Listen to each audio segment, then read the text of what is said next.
Bismillahirrahmanirrahim. Assalamualaikum warahmatullahi wabarakatuh. Innal hamdalillah nahmaduhu wa nasta'inuhu wa nastaghfiruh wa na'udzu billahi min syururi anfusina wa min sayyiati a'malina. Man yahdihillahu fala mudhillalah wa man yudhlilhu fala hadiyalah. Asyhadu an la ilaha illallah wahdahu la syarikalah wa asyhadu anna Muhammadan abduhu wa rasuluh la nabiyya ba'dah. Allahumma sholli ala sayyidina Muhammad wa ala alihi washabihi ajma'in. Ma ba'du. Alhamdulillah, kita sudah menginjak pada bulan Ramadan, di mana bulan Ramadan banyak sekali keutamaannya. Salah satunya adalah bulan dilipat gandakan amal kebaikan, di mana ketika kita melaksanakan ibadah sunnah, maka akan dihitung kebaikannya seperti kita melaksanakan ibadah wajib. Dan apalagi ibadah wajib itu akan dilipat gandakan. Banyak sekali juga keutamaan-keutamaan lain seperti bulan maghfirah, ketika kita meminta ampun, kita bertaubat, maka Allah akan kabulkan dan Allah akan ampuni. Dan banyak sekali juga bulan untuk bersedekah dan bulan Syahrul Quran. Bahkan di dalamnya ada satu malam di mana malam itu lebih utama dibandingkan 1000 bulan.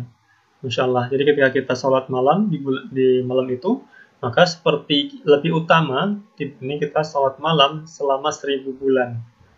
Begitu pula dengan baca Quran dan kebaikan lainnya, insya Allah. Nah, cuman banyak sekali fenomena-fenomena di sekitar kita maupun di diri kita, termasuk saya pribadi.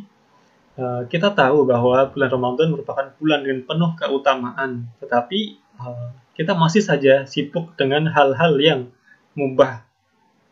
Bahkan mungkin kita sering beberapa kali terjerumus pada hal-hal yang haram karena terlalu lama berada dalam hal-hal yang mubah.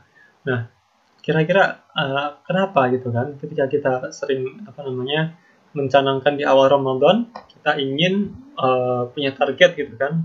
Ramadan paling tidak khatam 3 juz Al-Quran. Dan kita udah set itu paling tidak setelah salat saya harus sekian lembar Al-Quran, sehingga dalam 1 hari bisa sekian juz dan 1 bulan bisa khatam lebih dari 1 juz. Namun pada kenyataannya ketika kita selesai sholat tidak langsung baca Quran, tapi malah melirik sebelahnya, yaitu handphone gitu kan. Kita langsung scrolling sosial media, kita langsung main game. Mungkin kita berpikir oke, sebentar saja, 3 menit kita akan buka handphone. Tapi yang terjadi adalah kita keasikan buka handphone dan malah lalai dan tidak melaksanakan target yang kita canangkan di awal gitu kan. Lalu apa yang salah dari diri kita gitu kan? Nah, penelitian menunjukkan bahwa otak kita didesain untuk selalu mempertahankan kondisi nyaman. Dalam artian ketika kita nyaman untuk main handphone, kita nyaman untuk main game, kita nyaman untuk scroll sosial media, nyaman untuk nonton film gitu kan, maraton film, drama Korea dan lain sebagainya, maka otak kita ingin agar kita selalu melaksanakan kegiatan tersebut. Kita nonton film, maka otak kita pengen berlama-lama untuk nonton film. Ketika kita coba untuk mengalihkan perhatian atau fokus kita kepada hal yang ingin kita targetkan, maka otak secara serta-merta menahan diri kita untuk melakukan hal tersebut karena itu gak nyaman. Itu membuat diri kita harus melakukan effort lebih gitu kan untuk melakukan hal itu. Nah, terus bagaimana caranya supaya kita bisa fokus untuk melaksanakan target yang kita canangkan di awal gitu kan?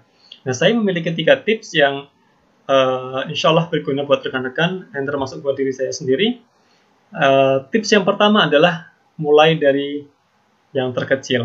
Nah, kita seringkali berpikir bahwa untuk melaksanakan sebuah rencana itu membutuhkan usaha yang sangat besar. Gitu kan? Contoh ketika kita pengen khatam dalam 1 bulan itu 3 juz, 3 kali khatam, gitu kan.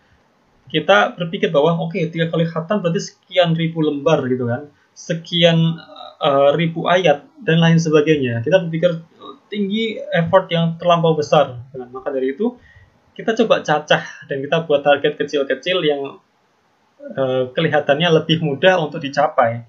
Contoh, kita buat target setiap selesai sholat wajib, kita luangkan waktu untuk membuka Quran selama 5 menit. Nah, mungkin dalam 5 menit kita bisa mendapatkan 2 atau 3 lembar. Nah, ketika kita akumulasi, misalkan setiap sholat wajib, terus ditambah sholat tarawih, sholat malam dan lain sebagainya, kita coba luangkan waktu 5 menit untuk baca Quran, maka kita bisa berpikir bahwa itu hal yang mudah, 5 menit doang gitu kan, nggak sampai 1 jam. Maka 5 menit itu menurut kita mudah dan kita bisa melaksanakannya. Ketika kita sudah mulai istiqomah, maka kita akan lebih mudah untuk mencapai target yang lebih besar selanjutnya. Namun mulai dari yang terkecil saja seringkali kita tergoda untuk menunda. Nah, jadi habis sholat kita nggak langsung baca Quran, tapi pengen oke deh scrolling 3 menit gitu kan, cuma 3 menit. Tapi itulah yang membuat kita gagal untuk melaksanakan target kita, karena tadi otak kita senantiasa mempertahankan zona nyamannya. Nah, bagaimana untuk overcome gitu kan, untuk mengalahkan kondisi ini, itu mulai dari sekarang. Nah, jadi seketika setelah sholat wajib atau setelah ibadah-ibadah sunnah dan sebagainya yang kita sepakati untuk target kita, maka serta-merta langsung ambil Quran, langsung ambil mungkin yang kita targetkan gitu kan, lakukan apa yang kita targetkan tanpa distraksi sekalipun, langsung pegang HP dan sebagainya. Karena ketika kita menjeda, maka otak kita akan coba mencari apa yang buat dia nyaman.